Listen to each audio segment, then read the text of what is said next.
Hello everybody, and welcome to another episode of Broadcast Gaming Talk. And today we're going to be looking at an article. What? No, not an article. Yes, an article.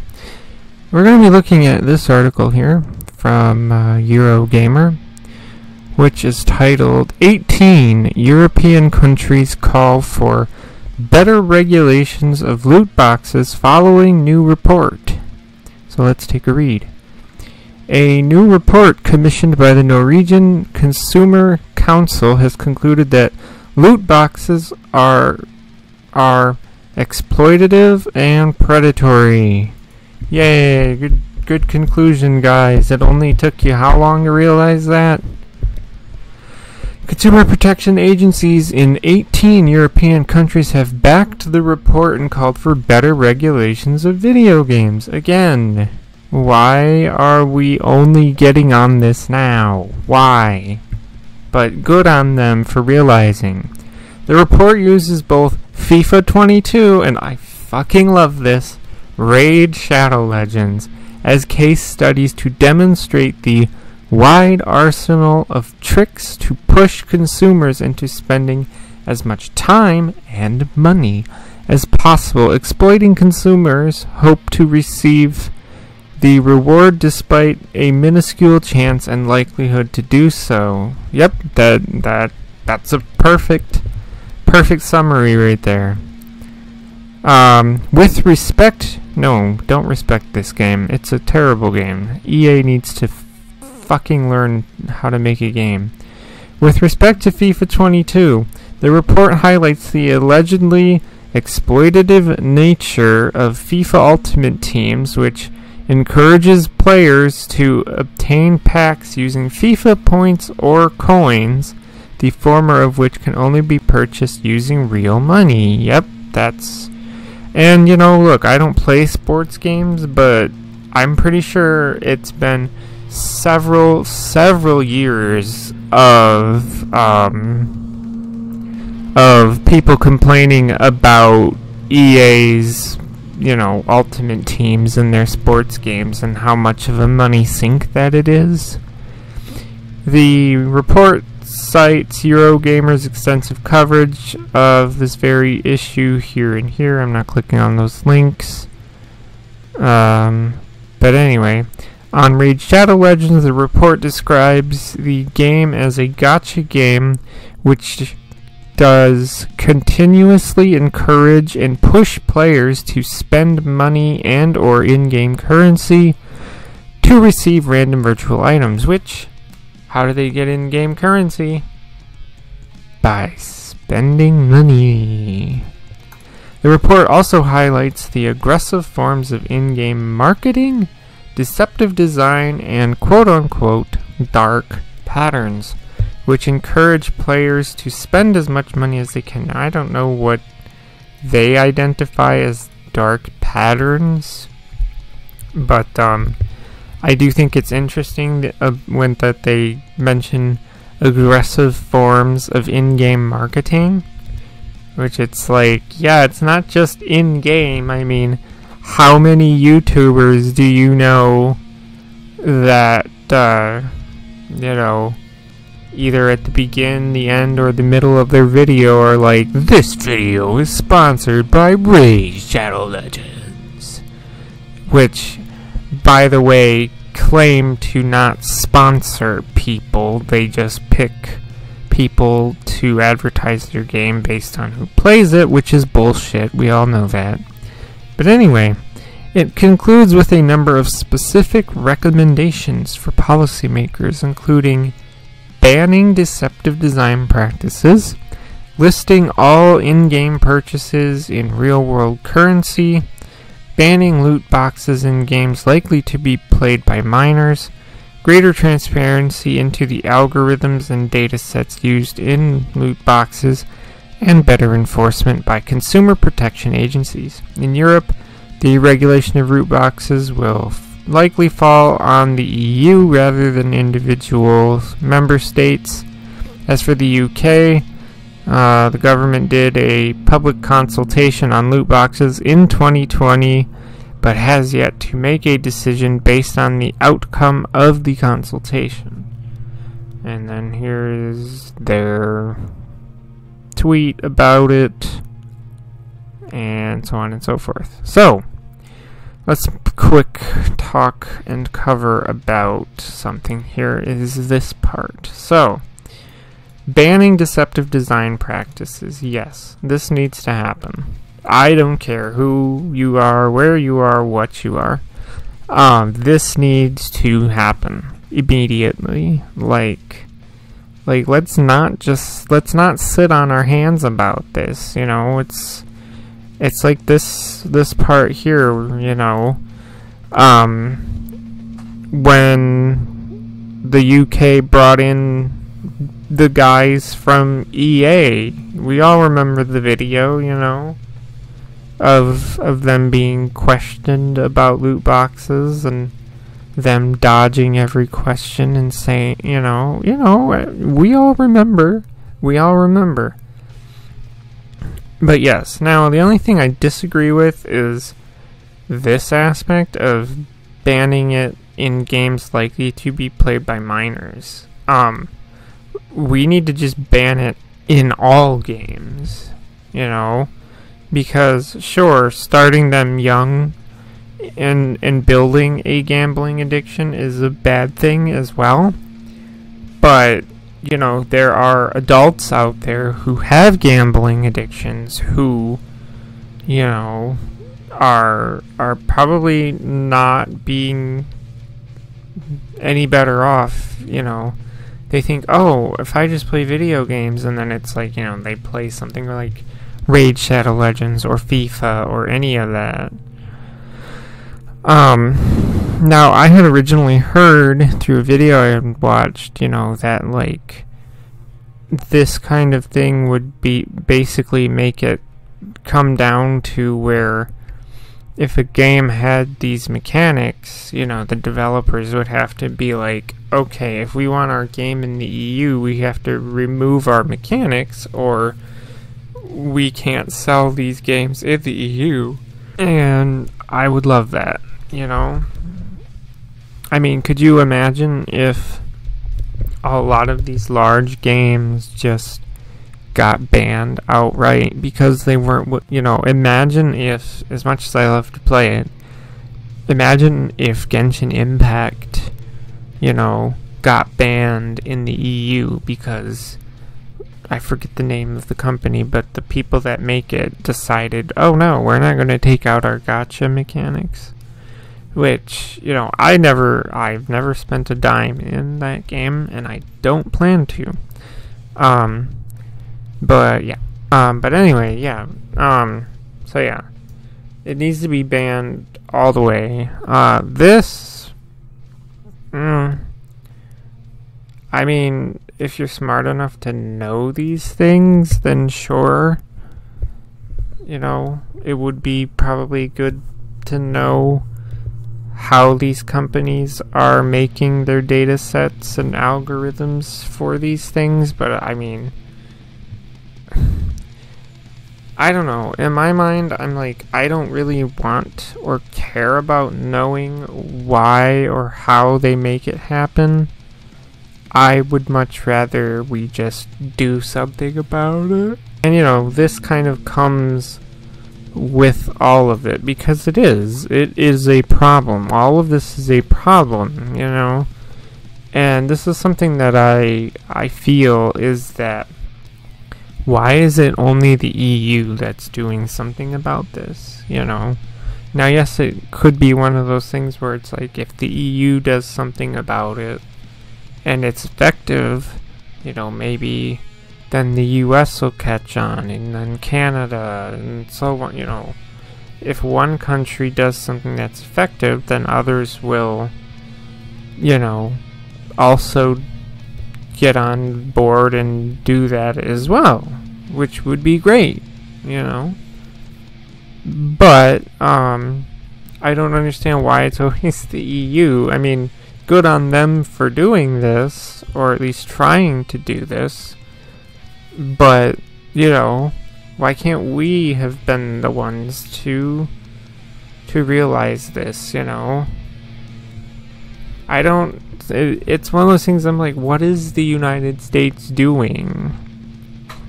You know, we can't realize that these are problems too. And one of the things that I've seen recently when people talk about this, especially when it comes to children, okay, because loot boxes are gambling. There's no way around it. Same with gacha mechanics. It's all gambling. You're putting money into something for a random chance at something. That is the essence of gambling, right? You may win, you may not. And one of the examples is, and I would stick by this too, is it's like, or a child could walk into a casino, but they could not gamble if they walked into a casino. Now, obviously, if they walked into one on their own, sure, the casino employees would probably be like, oh hey, why is there just random kid in here, you know, get him out of here.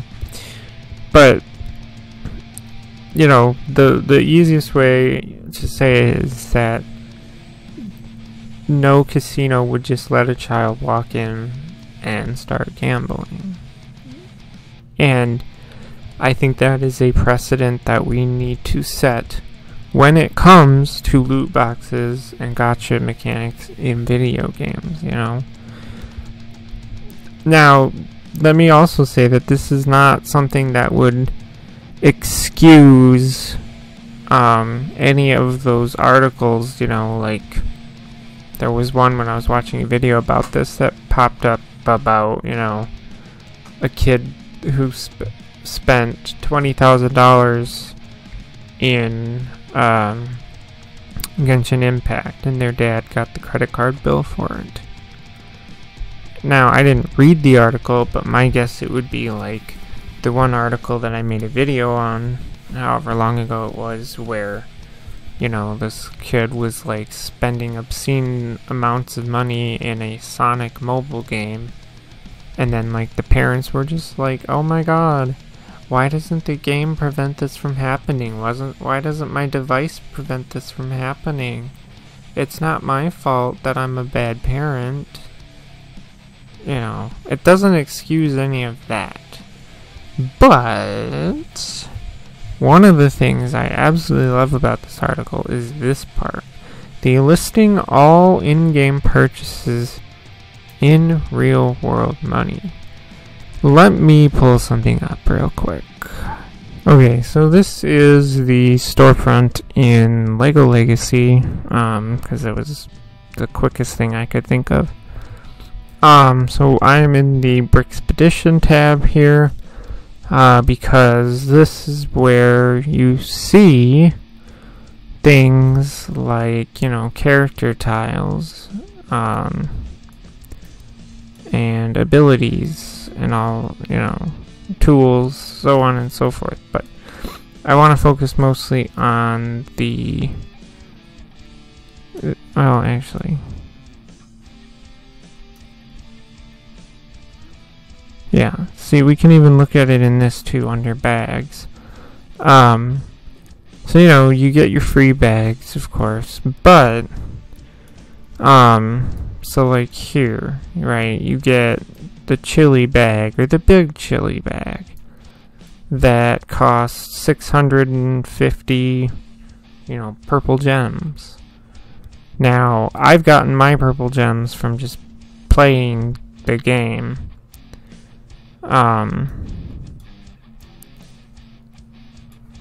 But, you know, let's go back to this real quick. You know, in the Brickspedition, you get character tiles by gold, right? Now, you can see I only have 900 gold. What happens if I click on gold? Or relics, whatever these are. Right? Earn relics.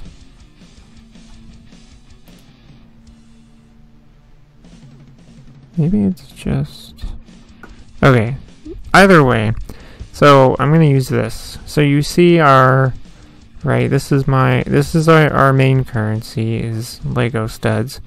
and this is our secondary currency of purple gems. See how they both have a plus on it? So what if I want more purple gems without just playing the game? Well, I go to the shop, and wow, look at it. A handful of gems for $1.99. Let's go all the way. A shipload of gems for $100. Now I'll give them credit for putting the cost real money part here. But as you see in our article, or as you saw in it, how it mentioned, you know, listing everything in just US dollar, in whatever, you know, real world currency. I think that would be great, because, you know, instead of, oh, I want gems without, you know, earning them through game, instead of being like, I'm going to pay, you know, $99 for 16,000 and some odd gems, you could just, you know, say that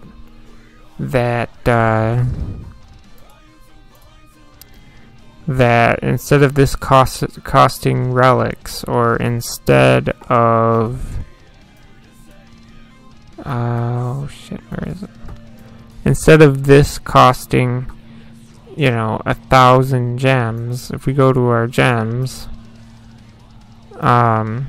you know, you could just say that it costs $10. Instead of having to go and spend $10 on gems, it's just that bag now costs $10 to buy. It would make life so much easier, because, you know, not only do mobile games do this kind of stuff and gacha games, but MMOs. Let me show you another thing here. So this is obviously the Steam page for the Elder Scrolls Online, which we're gonna be looking here at the crown section, because this is one of those things that I hate about ESOs when it comes to crowns, right? Is that, you know, if something is 3,500 crowns, for example, and you're like, man, I really want this, you have to come here, and, you know, you can't just buy 3,500 crowns. No, you would have to buy the 3,000 crown pack, and then the 750 crown pack. So you're going to spend around $32 for 3,500 crowns. You know, this is something that I hate, is the really weird like tiers of microtransaction packs, essentially, that you know, MMOs do this, as you see mobile games do this. You know, they do this stuff, and then they come out with the new a new expansion for the game and ask you to pay $40 for it. Like, why? But regardless, you know, this is something I would love to have go away. So then, you know, if I'm looking at something that is 3,500 crowns in the game, that Bethesda would just have to say, this is $35 if you want it. You know, $35 worth of crowns, or whatever. Not even worth of crowns, but just $35. If you want this item, you're going to give us $35 for it. Is that so much to ask for? You know? But anyway, so yes, this is a big deal. As much as I'm not in the EU, this needs to happen. This needs to become some sort of law or legislation or whatever they do over in the EU. This needs to happen. I want this to happen. I fully support this happening. We need to do something about this. We need to do it soon. We cannot let these companies just do what the fuck they want, you know? Has anyone not seen the shitstorm that Blizzard has been in with Diablo Immortal and its microtransactions? It's bad. It is so bad, and there's no justification for this. There's no, it's okay, you know? I was seeing things with Diablo Immortal. I've seen shit with Diablo Immortal where people are like, do you know what the difference between mobile gamers and PC and console gamers are? It's that mobile gamers download a game with the full knowledge that it's going to be pay to win. And they're okay with that because that's fun. So that's the difference. Like, no. Why do we have to just sit down and accept that not even just mobile games, but all of our games are going to have pay to win or monetization or gacha in them? Why? Why can we not expect better out of our games? Better from the people that make. That's all I have to say. So if you want to add to the conversation, leave a comment below. If you like what you see and hear, leave a subscribe as well. That's all I have. So thank you for watching and goodbye.